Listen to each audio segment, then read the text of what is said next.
The Assembly will hear an address by His Excellency Donald Trump, President of the United States of America. I request protocol to escort His Excellency.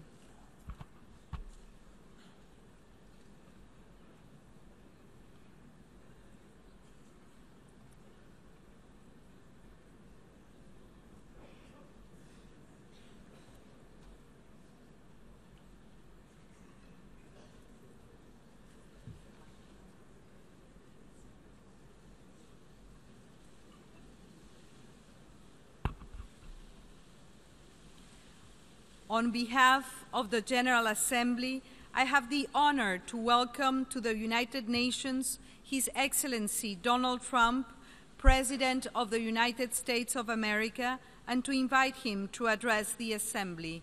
You have the floor, sir.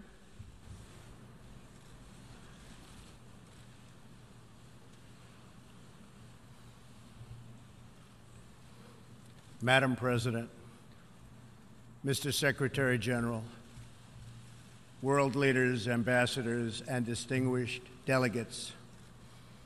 1 year ago, I stood before you for the first time in this grand hall. I addressed the threats facing our world, and I presented a vision to achieve a brighter future for all of humanity. Today, I stand before the United Nations General Assembly to share the extraordinary progress we've made.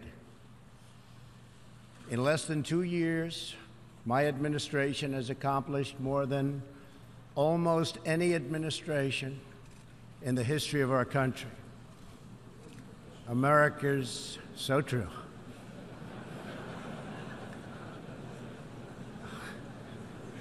Didn't expect that reaction, but that's okay.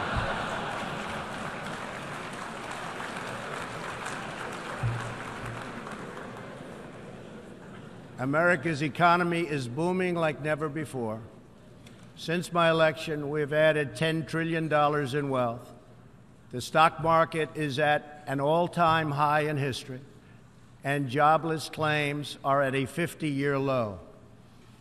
African American, Hispanic American, and Asian American unemployment have all achieved their lowest levels ever recorded.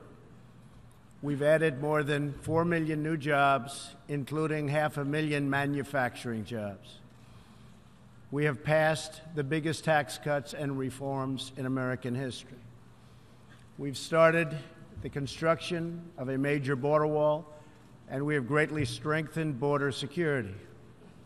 We have secured record funding for our military, $700 billion this year, and $716 billion next year. Our military will soon be more powerful than it has ever been before. In other words, the United States is stronger, safer, and a richer country than it was when I assumed office less than 2 years ago. We are standing up for America and for the American people, and we are also standing up for the world. This is great news for our citizens and for peace-loving people everywhere.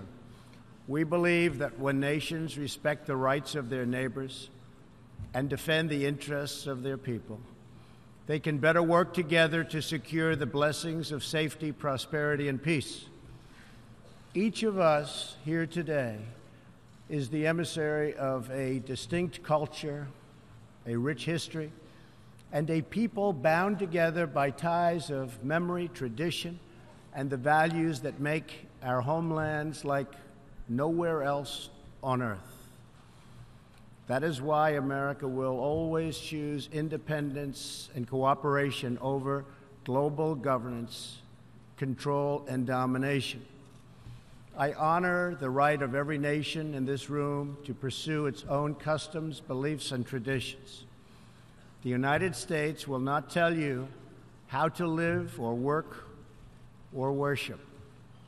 We only ask that you honor our sovereignty in return. From Warsaw to Brussels to Tokyo to Singapore, it has been my highest honor to represent the United States abroad. I have forged close relationships and friendships and strong partnerships with the leaders of many nations in this room, and our approach has always yielded incredible change. With support from many countries here today, we have engaged with North Korea to replace the specter of conflict with a bold and new push for peace. In June, I traveled to Singapore to meet face-to-face with North Korea's leader, Chairman Kim Jong-un. We had highly productive conversations and meetings, and we agreed that it was in both countries' interest to pursue the denuclearization of the Korean peninsula. Since that meeting, we have already seen a number of encouraging measures that few could have imagined only a short time ago. The missiles and rockets are no longer flying in every direction. Nuclear testing has stopped. Some military facilities are already being dismantled. Our hostages have been released, and as promised, the remains of our fallen heroes are being returned home to lay at rest in American soil. I would like to thank Chairman Kim for his courage and for the steps he has taken, though much work remains to be done. The sanctions will stay in place until denuclearization occurs.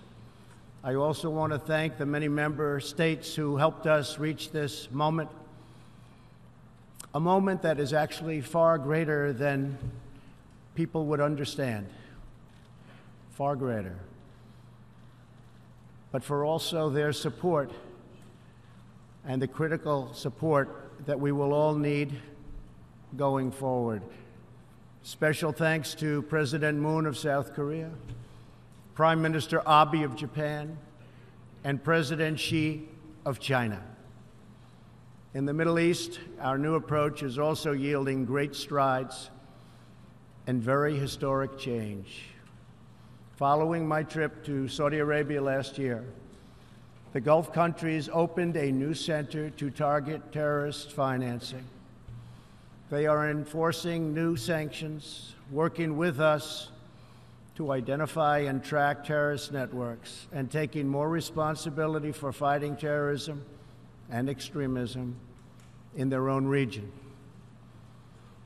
The UAE, Saudi Arabia, and Qatar have pledged billions of dollars to aid the people of Syria and Yemen, and they are pursuing multiple avenues to ending Yemen's horrible, horrific civil war. Ultimately, it is up to the nations of the region to decide what kind of future they want for themselves and their children. For that reason, the United States is working with the Gulf Cooperation Council, Jordan, and Egypt to establish a regional strategic alliance so that Middle Eastern nations can advance prosperity, stability, and security across their home region. Thanks to the United States military and our partnership with many of your nations, I am pleased to report that the bloodthirsty killers known as ISIS have been driven out from the territory they once held in Iraq and Syria. We will continue to work with friends and allies to deny radical Islamic terrorists any funding, territory, or support, or any means of infiltrating our borders. The ongoing tragedy in Syria is heartbreaking. Our shared goals must be the de-escalation of military conflict, along with a political solution that honors the will of the Syrian people. In this vein, we urge the United Nations-led peace process be reinvigorated. But rest assured, the United States will respond if chemical weapons are deployed by the Assad regime. I commend the people of Jordan and other neighboring countries for hosting refugees from this very brutal civil war. As we see in Jordan, the most compassionate policy is to place refugees as close to their homes as possible, to ease their eventual return, to be part of the rebuilding process. This approach also stretches finite resources to help far more people, increasing the impact of every dollar spent. Every solution to the humanitarian crisis in Syria must also include a strategy to address the brutal regime that has fueled and financed it, the corrupt dictatorship in Iran. Iran's leaders sow chaos, death, and destruction. They do not respect their neighbors or borders or the sovereign rights of nations. Instead, Iran's leaders plunder the nation's resources to enrich themselves and to spread mayhem across the Middle East and far beyond. The Iranian people are rightly outraged that their leaders have embezzled billions of dollars from Iran's treasury, seized valuable portions of the economy, and looted the people's religious endowments, all to line their own pockets and send their proxies to wage war. Not good. Iran's neighbors have paid a heavy toll for the region's agenda of aggression and expansion. That is why so many countries in the Middle East strongly supported my decision to withdraw the United States from the horrible 2015 Iran nuclear deal and reimpose nuclear sanctions. The Iran deal was a windfall for Iran's leaders. In the years since the deal was reached, Iran's military budget grew nearly 40%. The dictatorship used the funds to build nuclear-capable missiles, increase internal repression, finance terrorism, and fund havoc and slaughter in Syria and Yemen. The United States has launched a campaign of economic pressure to deny the regime the funds it needs to advance its bloody agenda. Last month, we began reimposing hard-hitting nuclear sanctions that have been lifted under the Iran deal. Additional sanctions will resume November 5th, and more will follow. And we are working with countries that import Iranian crude oil to cut their purchases substantially. We cannot allow the world's leading sponsor of terrorism to possess the planet's most dangerous weapons. We cannot allow a regime that chants death to America and that threatens Israel with annihilation to possess the means to deliver a nuclear warhead to any city on earth. Just can't do it. We ask all nations to isolate Iran's regime as long as its aggression continues. And we ask all nations to support Iran's people as they struggle to reclaim their religious and righteous destiny. This year, we also took another significant step forward in the Middle East in recognition of every sovereign state to determine its own capital. I moved the U.S. Embassy in Israel to Jerusalem. The United States is committed to a future of peace and stability in the region, including peace between the Israelis and the Palestinians. That aim is advanced, not harmed, by acknowledging the obvious facts. America's policy of principled realism means we will not be held hostage to old dogmas, discredited ideologies, and so-called experts who have been proven wrong over the years, time and time again. This is true not only in matters of peace, but in matters of prosperity. We believe that trade must be fair and reciprocal. The United States will not be taken advantage of any longer. For decades, the United States opened its economy, the largest by far on earth, with few conditions. We allowed foreign goods from all over the world to flow freely across our borders. Yet, other countries did not grant us fair and reciprocal access to their markets in return.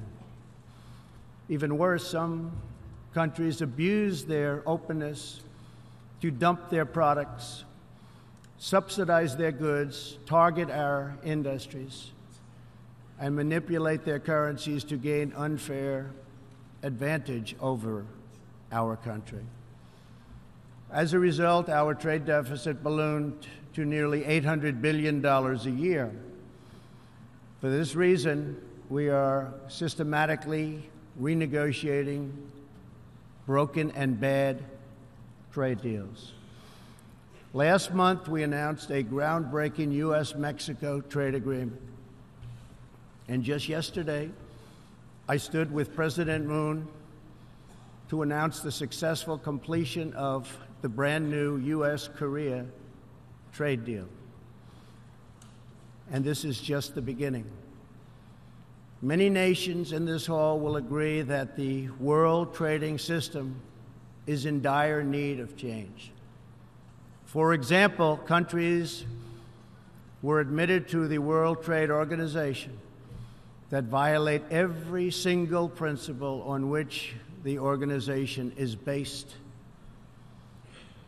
While the United States and many other nations play by the rules, these countries use government-run industrial planning and state-owned enterprises to rig the system in their favor. They engage in relentless product dumping, forced technology transfer, and the theft of intellectual property.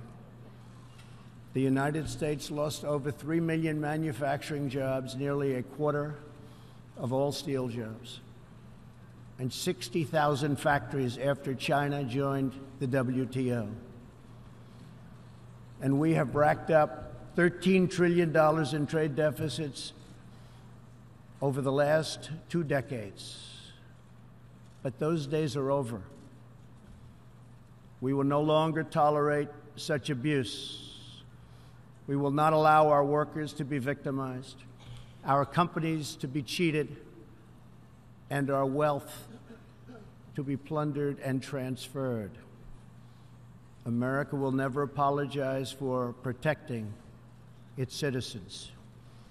The United States has just announced tariffs on another $200 billion in Chinese-made goods, for a total so far of $250 billion. I have great respect and affection for my friend, President Xi, but I have made clear our trade imbalance is just not acceptable. China's market distortions and the way they deal cannot be tolerated. As my administration has demonstrated, America will always act in our national interests. I spoke before this body last year and warned that the UN Human Rights Council had become a grave embarrassment to this institution, shielding egregious human rights abusers while bashing America and its many friends. Our ambassador to the United Nations, Nikki Haley, laid out a clear agenda for reform, but despite reported and repeated warnings, no action at all was taken. So the United States took the only responsible course. We withdrew from the Human Rights Council and we will not return until real reform is enacted. For similar reasons, the United States will provide no support in recognition to the International Criminal Court. As far as America is concerned, the ICC has no jurisdiction, no legitimacy, and no authority. The ICC claims near universal jurisdiction over the citizens of every country, violating all principles of justice, fairness, and due process. We will never surrender America's sovereignty to an unelected, unaccountable global bureaucracy. America is governed by Americans. We reject the ideology of globalism, and we embrace the doctrine of patriotism.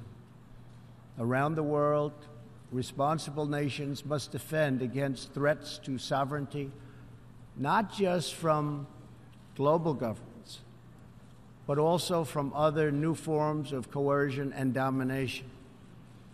In America, we believe strongly in energy security for ourselves and for our allies.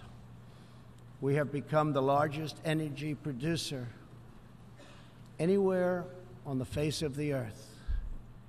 The United States stands ready to export our abundant, affordable supply of oil, clean coal, and natural gas. OPEC and OPEC nations are, as usual, ripping off the rest of the world. And I don't like it.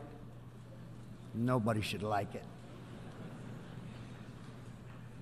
We defend many of these nations for nothing, and then they take advantage of us by giving us high oil prices. Not good. We want them to stop raising prices. We want them to start lowering prices, and they must contribute substantially to military protection from now on. We are not going to put up with it, these horrible prices, much longer. Reliance on a single foreign supplier can leave a nation vulnerable to extortion and intimidation. That is why we congratulate European states such as Poland for leading the construction of a Baltic pipeline so that nations are not dependent on Russia to meet their energy needs. Germany will become totally dependent on Russian energy if it does not immediately change course. Here in the Western Hemisphere, we are committed to maintaining our independence from the encroachment of expansionist foreign powers. It has been the formal policy of our country since President Monroe that we reject the interference of foreign nations in this hemisphere and in our own affairs. The United States has recently strengthened our laws to better screen foreign investments in our country for national security threats. And we welcome cooperation with countries in this region and around the world that wish to do the same. You need to do it for your own protection. The United States is also working with partners in Latin America to confront threats to sovereignty from uncontrolled migration. Tolerance for human struggling and human smuggling and trafficking is not humane. It's a horrible thing that's going on at levels that nobody has ever seen before. It's very, very cruel. Illegal immigration funds criminal networks, ruthless gangs, and the flow of deadly drugs. Illegal immigration exploits vulnerable populations, hurts hardworking citizens, and has produced a vicious cycle of crime, violence, and poverty. Only by upholding national borders, destroying criminal gangs, can we break this cycle and establish a real foundation for prosperity. We recognize the right of every nation in this room to set its own immigration policy in accordance with its national interests, just as we ask other countries to respect our own right to do the same, which we are doing. That is one reason the United States will not participate in the new global compact on migration. Migration should not be governed by an international body unaccountable to our own citizens. Ultimately, the only long-term solution to the migration crisis is to help people build more hopeful futures in their home countries, make their countries great again. Currently, we are witnessing a human tragedy, as an example, in Venezuela. More than 2 million people have fled the anguish inflicted by the socialist Maduro regime and its Cuban sponsors. Not long ago, Venezuela was one of the richest countries on earth. Today, socialism has bankrupted the oil-rich nation and driven its people into abject poverty. Virtually everywhere socialism or communism has been tried, it has produced suffering, corruption, and decay. Socialism's thirst for power leads to expansion, incursion, and oppression. All nations of the world should resist socialism and the misery that it brings to everyone. In that spirit, we ask the nations gathered here to join us in calling for the restoration of democracy in Venezuela. Today we are announcing additional sanctions against the repressive regime, targeting Maduro's inner circle and close advisors. We are grateful for all of the work the United Nations does around the world to help people build better lives for themselves and their families. The United States is the world's largest giver in the world, by far, of foreign aid. But few give anything to us. That is why we are taking a hard look at U.S. foreign assistance.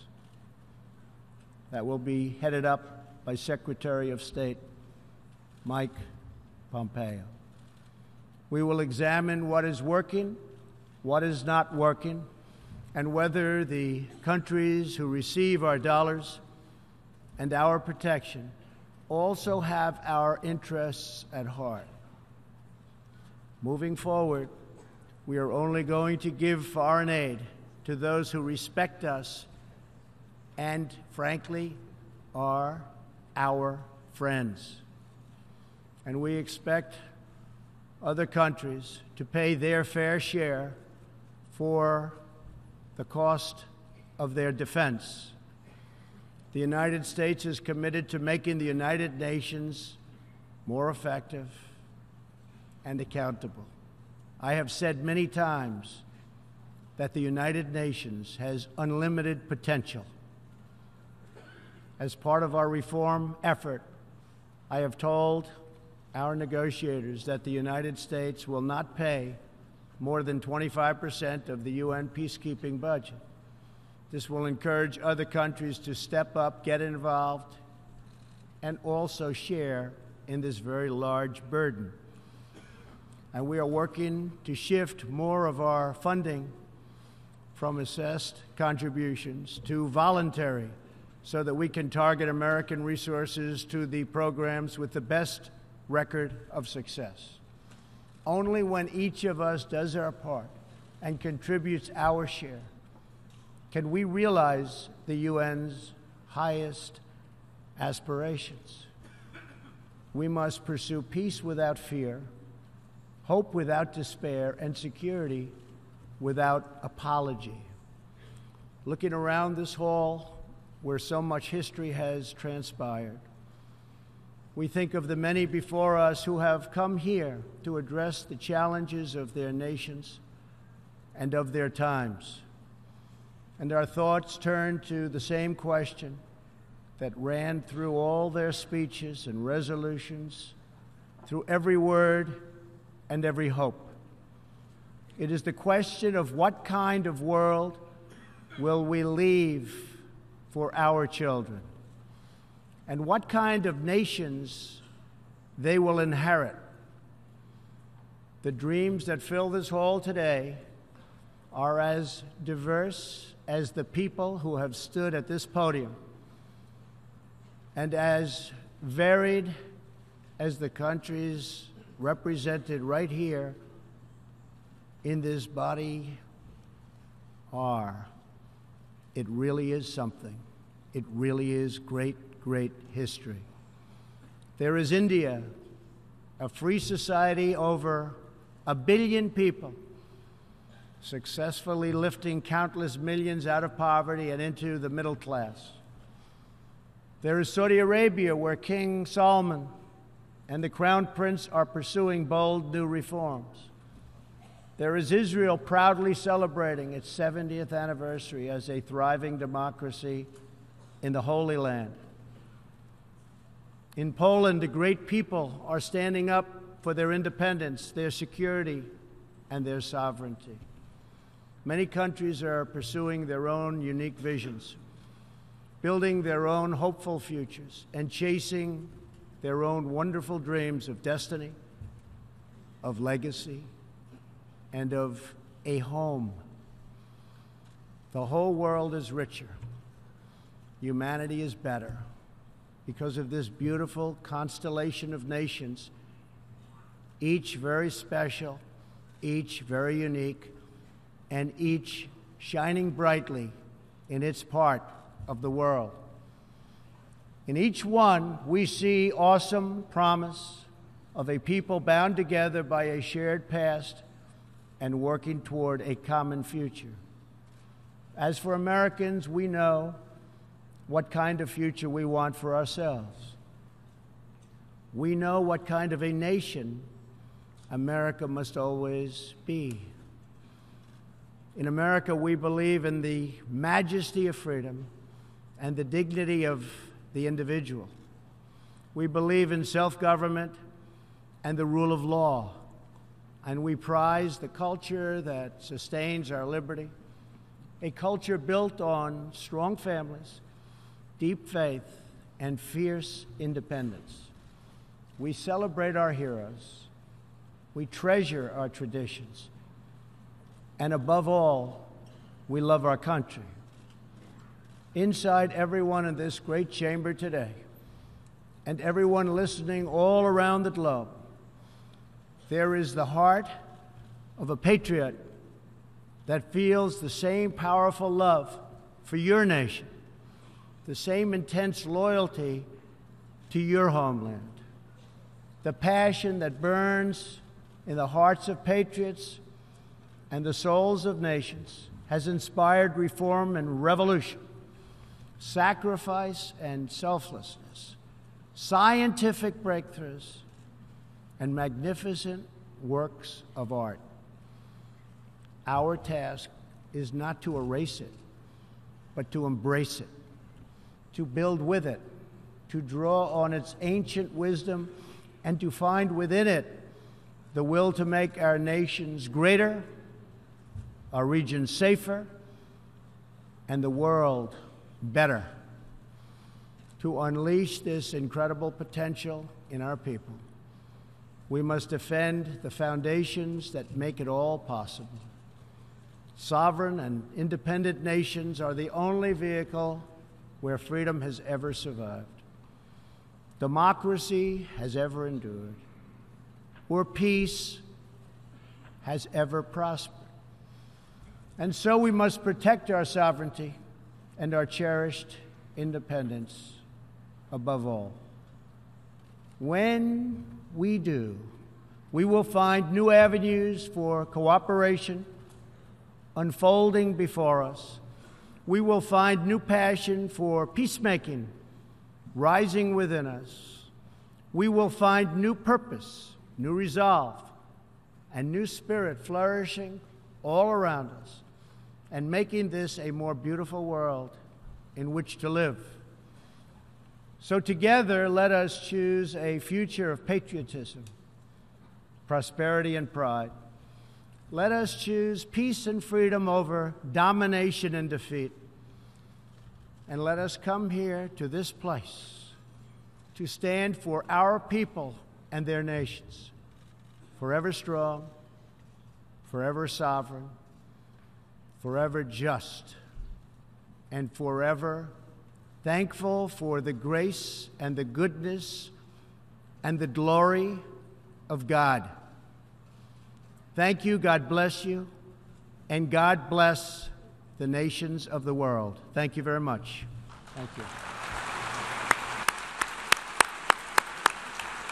On behalf of the General Assembly, I wish to thank the President of the United States of America for the statement just made. May I request representatives to remain seated while we greet the President, after which the meeting will stand suspended for 5 minutes before resuming to hear the next speaker.